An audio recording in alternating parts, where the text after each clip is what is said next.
দেবরের বাসায় ঘুরতে এসেছি, উঠে ছাদে উঠলাম। ওঠার পর পাশের বাড়ির একটা ছাদে এত সুন্দর ফুল ফুটে আছে, লোভ সামলাতে পারলাম না, তাই ওয়াল টপকিয়ে যাওয়ার কোনো রাস্তা ছিল না, ওয়াল টপকিয়ে আমি আর আমার যা ওই বিল্ডিংয়ে চলে গেলাম। চলে যেয়ে ফুলগুলো অনেক ছুঁতে মন চাইলো, তাই ফুলগুলি ছুঁলাম। এবং ওই পাশে দেখেন, ওয়ালের ওই পাশে আমাদের 2 জনের সাহেব, এই ওয়ালটা দিয়েই আমরা পার হয়ে এসেছি। আমাদের 2 সাহেব দাঁড়িয়ে আছে পাশে, ওই পাশে। ফুলগুলি দেখে অনেক ভালো লেগেছে। দেখেন কত সুন্দর ফুল।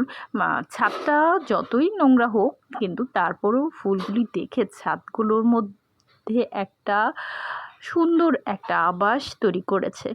তো যাই হোক, ভালো লাগলো। তার মধ্যে দেখেন নয়নতারা ফুল, একবারে সাইডে যেতে অনেক ভয় পাচ্ছিল, এর মধ্যে মশার ওষুধ দিচ্ছিল, সেই দেখছিলাম, অনেক ভালো লাগলো।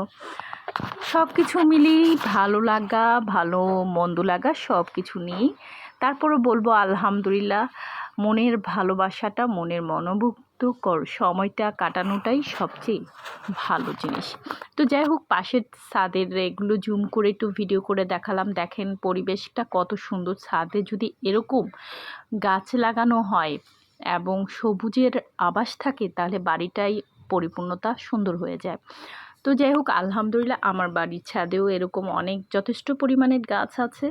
এগুলো দেখলে পরিবেশটা অনেক শান্তি লাগে, ভালো লাগে। আর ফুলটা দেখে তো আমার অনেক ভালো লেগেছে এবং মনটাও ভরে গিয়েছে। সবাই ভালো থাকবেন, আর আমার ভিডিওটা ভালো লাগলে লাইক করবেন, কমেন্ট করবেন, শেয়ার করবেন এবং একটা সাবস্ক্রাইব করবেন। সবাই ভালো থাকবেন, সুস্থ থাকবেন, এটাই কামনা করি। সুস্থতা শরীরের জন্য উত্তম।